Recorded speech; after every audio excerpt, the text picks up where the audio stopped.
Welcome to Good Friday, or as we call it in Danish, Long Friday, where we kind of get into the depth of Jesus and his sacrifice on the cross. And today, as we did the other days, I'll read the passage from the Bible, but it will be at the end of the class, so you'll be resting on the mats. And it will be a short class, as you might already know, with a little bit of movement, just to calm our minds and all of that. It's a class of surrender or letting go. Just as Jesus let go of his life, we might need to let go of things that are holding us down, whatever it might be. But not to get ahead of myself, find a comfortable seated position on the mat and just close your eyes, zooming in on our breath.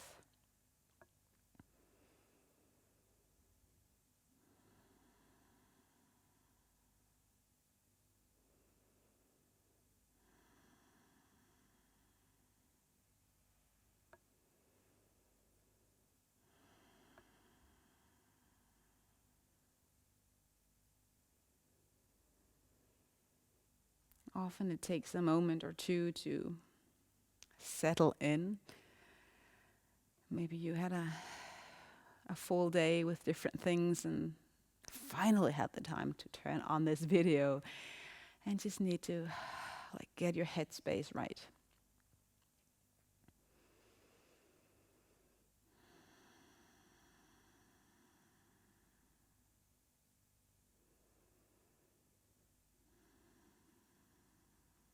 And if you want to pray with me, you can do that.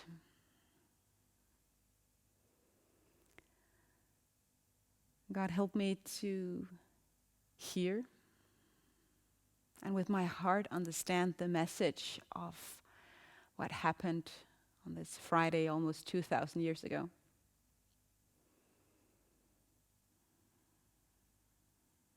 May I learn from it, learn the love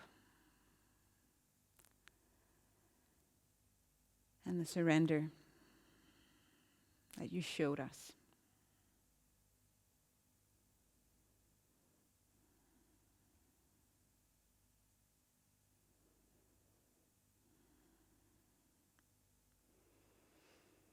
Still with your eyes closed, let your head fall towards your chest. And then move your head, or your cheek towards your left shoulder. Roll your head to the front. And then up to the right side. Eyes still closed, so just move your head, move your neck.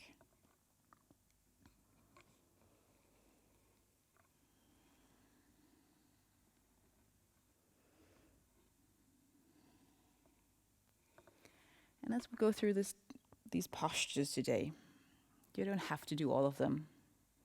Do what feels good in your body. And maybe surrender the practice of competition or I have to do it. Because Ria is saying it, I have to do it. Maybe surrender that. You are welcome to listen to your own boundaries. Now put your head back in its regular place on top of the spine and then move your shoulders.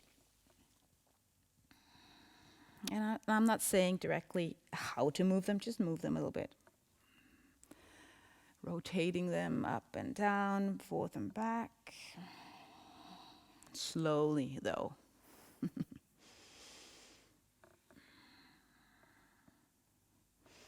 And maybe you involve all of your spine with a twist as you move your shoulders. Come a little bit out to the side with your shoulders, to the center, and then of course the other side.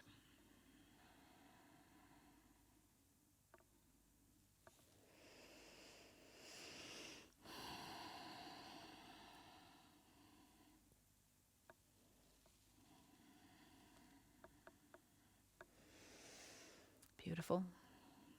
Letting go. Tabletop.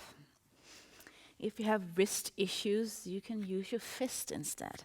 Just come up on your fist here.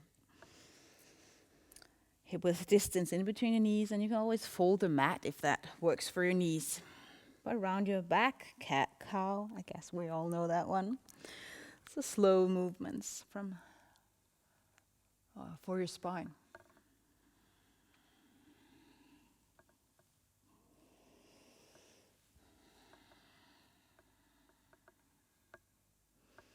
And if you want to be creative and do some other movements for your back, you can do that.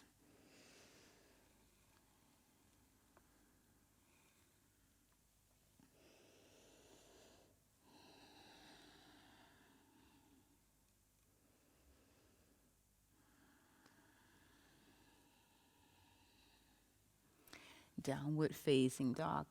If that's not a pose that you really love, stay in your tabletop. But we'll be working a little bit on our knees, so I'd like just to get a little bit of release for the knee joint as we get into our down dog. So hip up and back, and slowly pedal your feet.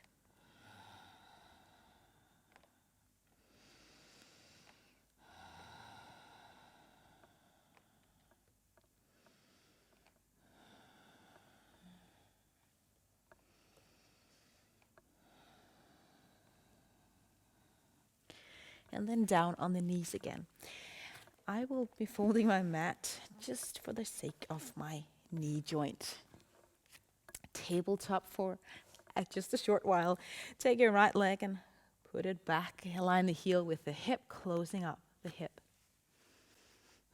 Navel in so that your spine is horizontal.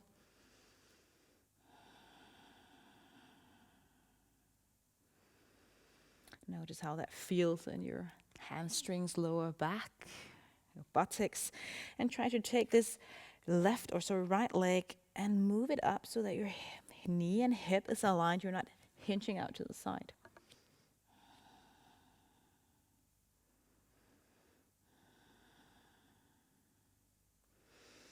All right, this right leg out to the side, come up on your knee. Again, stack the knee and the hip. And lean to your right side, making sure your left hip is really moving to the left side as you take the rest of the body to your right.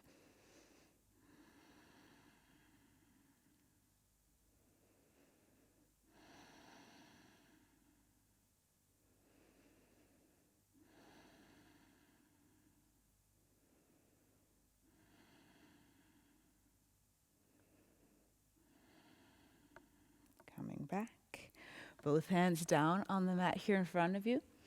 And if you need to release any tension from this knee, take a moment just to do that. And then right leg behind you, crossing it over the shin, also a little bit back, and lifting into a version of a supported side plank, but it's not just that. Now take your shoulder and move it a little bit back, so you open up the chest. And from there, take a thumb and point it down towards the ground as you stretch all of right side. Noticing if you tend to move to the front. If you do that, open up your chest, kind of a mini wild thing, I also call this. Maybe even looking further up towards the sky if that's possible.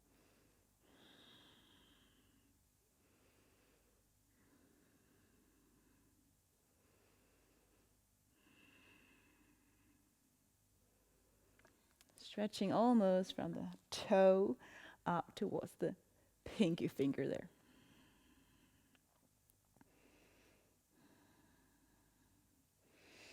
And lower down.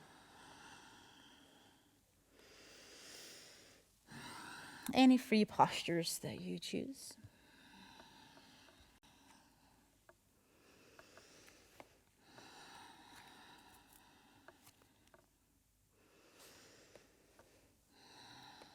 And the theme of surrender, it might seem holy or very, radical.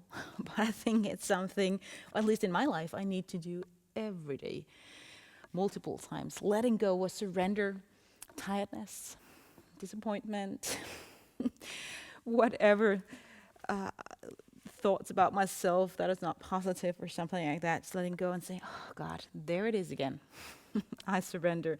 I give it to you. Let me have the truth and the love instead. Left leg out to the side. Flex the foot. And of course, take a look. Where's at least the pinky toe? Is it pointing out to the side, or is it the toe pointing directly down? A little bit of an internal, if that makes sense. Do internal rotation in your hip joint. Navel in, so no arching the back. Stacking knee and hip, which engage your glutes a little bit.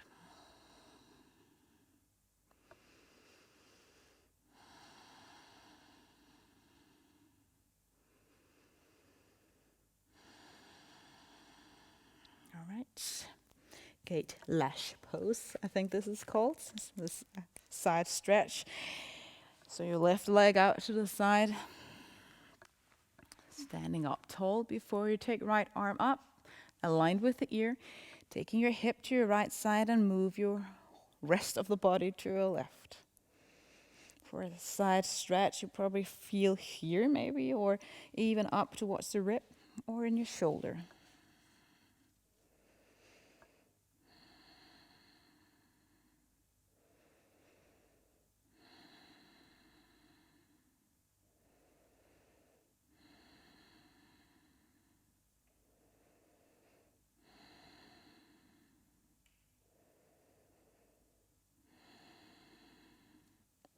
Releasing. Both hands down, and as we did before, it might be nice to just shake that leg off a little bit. It's not often that I do 3 poses on the knee in a row. But left foot crosses, right leg folds behind you. Align hand, knee, and then lift up your left arm, shoulder girdle back, and then reaching over your head. And maybe lifting the chest up towards the sky so you look up. Just let this top hand hang a little bit. And then try to activate the shoulders, the muscles of the shoulders a little bit so it's not hanging, just to feel that difference.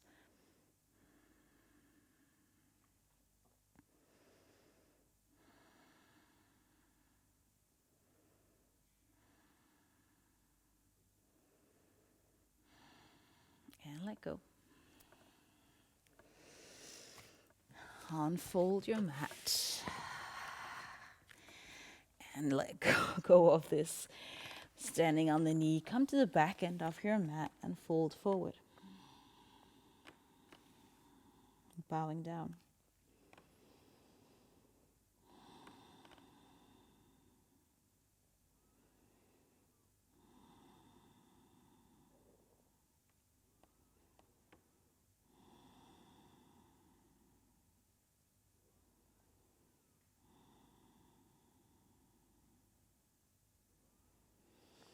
Lifting up into mountain pose.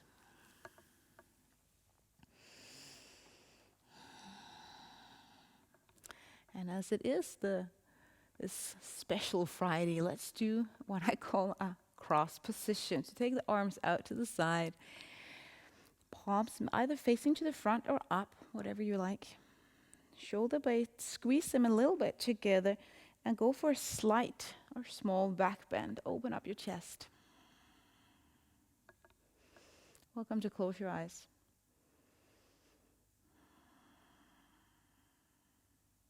This pose in the long run is not that comfortable. You get really tired.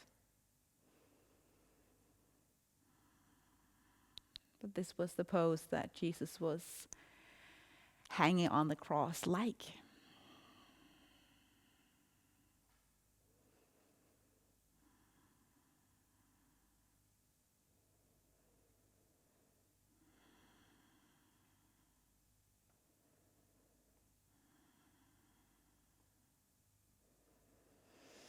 Straighten your spine a little bit, hands down by your side.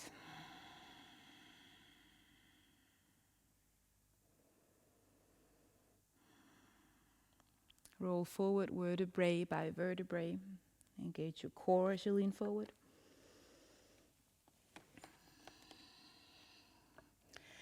And child's pose will be the next pose. If your knees is not up for that, just come down on your belly, resting on your belly. But right now we'll go into a pose of surrender, letting go of what does not serve us, what is taking us away from loving ourselves, our loving God, loving our neighbor. So rest down here. And you know that you know what it is.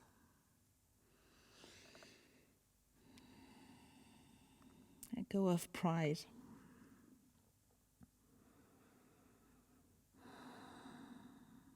Unforgiveness.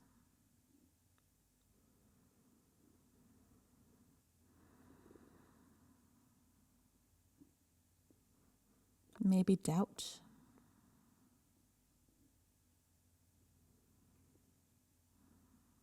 Jealousy or competition.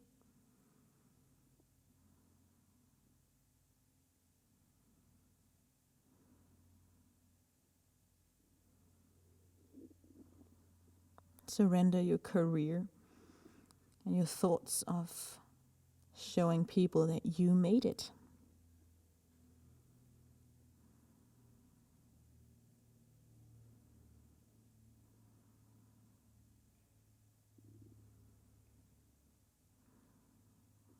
Letting go of having the right body or fighting to get the right body, whatever it might look like.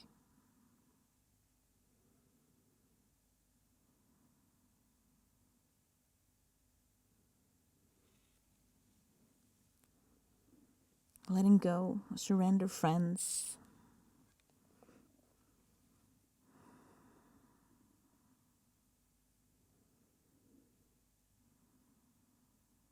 Surrender the importance of other people's opinions of you.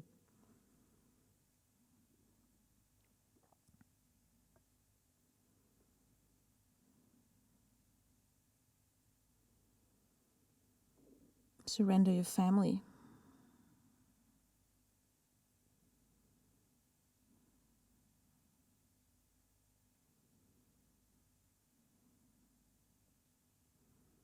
Surrender hurts.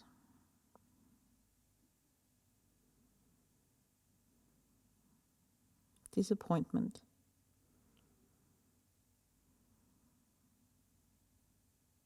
Confusion.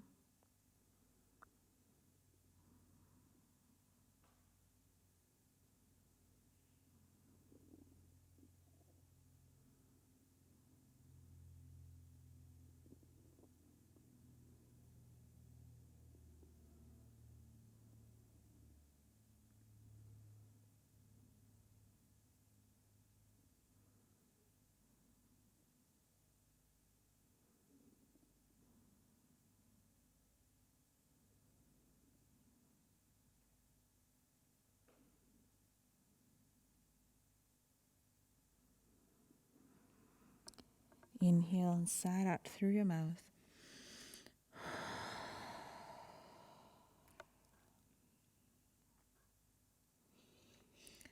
Inhale a fresh start. The Bible also calls this grace.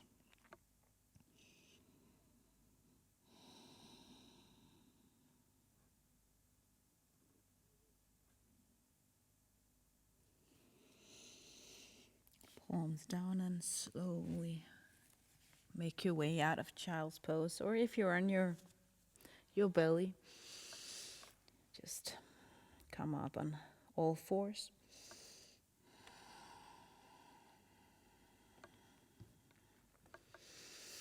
And I'll be reading the passage about this Friday now. And you can either just sit and listen in with your eyes closed, or actually lay down in resting pose if that makes more sense to you. I will not be reading the whole part, and it's from the Passion Translation. Luke chapter 22, beginning with the Garden of Gethsemane.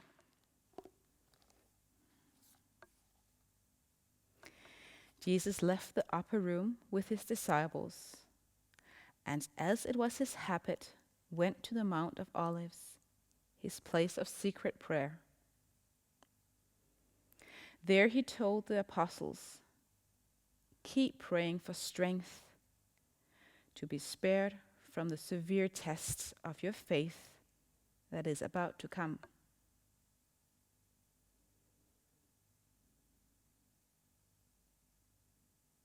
Then he withdrew from them a short distance to be alone. Kneeling down, he prayed, "Father, if you are willing, take this cup of agony away from me. But no matter what, your will must be mine."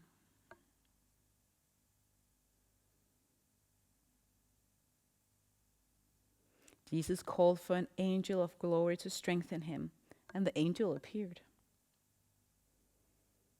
He prayed even more passionately, like one being sacrificed, until he was in such an intense agony of spirit that his sweat became drops of blood dripping onto the ground.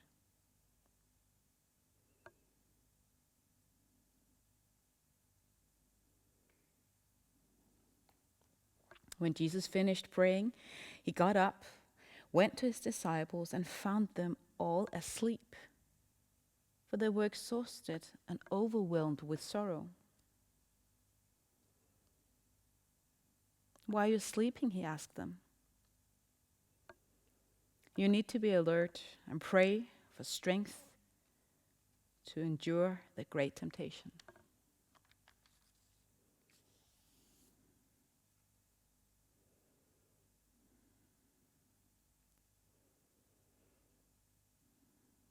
In the next passages, Jesus is caught by the priests, betrayed by Judas, and brought before Pilate, who was to judge him.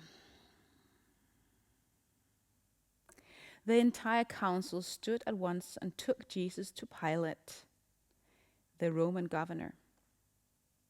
They accused him for false testimony, saying, "This man tells us not to pay our taxes to Caesar, and he proclaims himself to be Christ, the King and Messiah. He is a deceiver of our nation." Pilate asked Jesus, "Is this true? Are you their King and Messiah?" Jesus answered, "It is true." Pilate turned to the high priests and the gathered crowd and said, "This man has committed no crime. I find nothing wrong with him."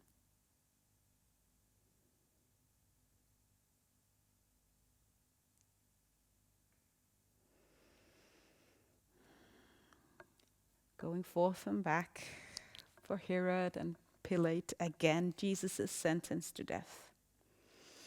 The crowds are shouting out, "Crucify him, crucify him." He is whipped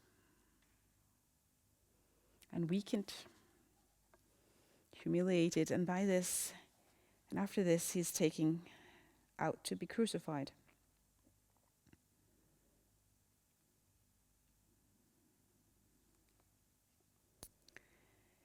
As the guards led Jesus to be crucified, there was an African man in the crowd named Simon from Libya. He had just arrived from a rural village to keep the feast of the Passover. The guard laid Jesus' cross on Simon's shoulder and forced him to walk behind Jesus, carrying his cross.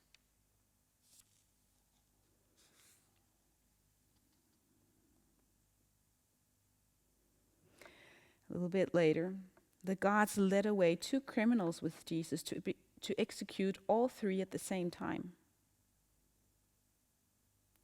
Then they came to the place that is known as the skull. the guards crucified Jesus, nailing him to the center cross between the two criminals.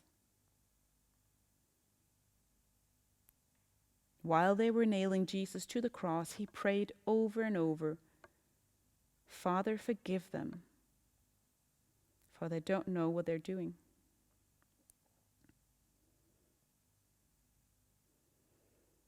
The soldiers, after they crucified him, gambled over his clothing.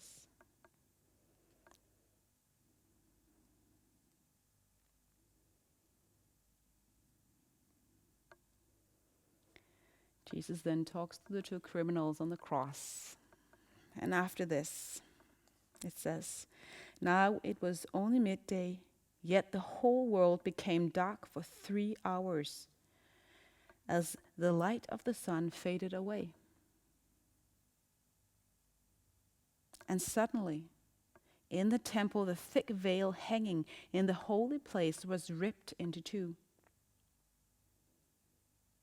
Then Jesus cried out with a loud voice, 'Father, I surrender my spirit into your hands.' And he took his last breath and died.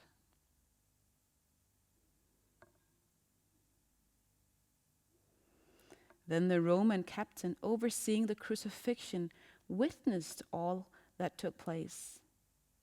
He was awestruck and glorified God. Acknowledging what they had all done, he said, 'I have no doubt we just killed the righteous one.'"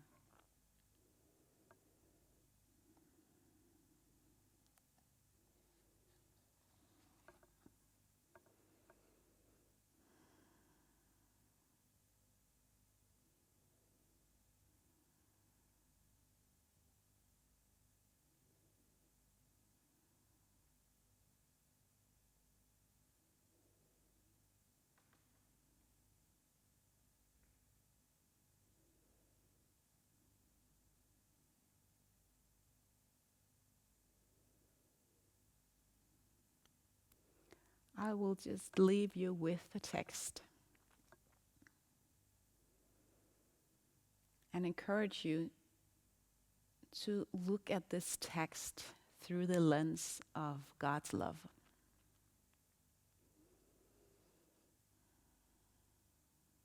If you're a little bit puzzled or wonder how crucifixion can show love, I encourage you to join me on Easter for that yoga session there where we talk about victory. The story is not over, but I think it's okay to stay with the crucifixion for this day.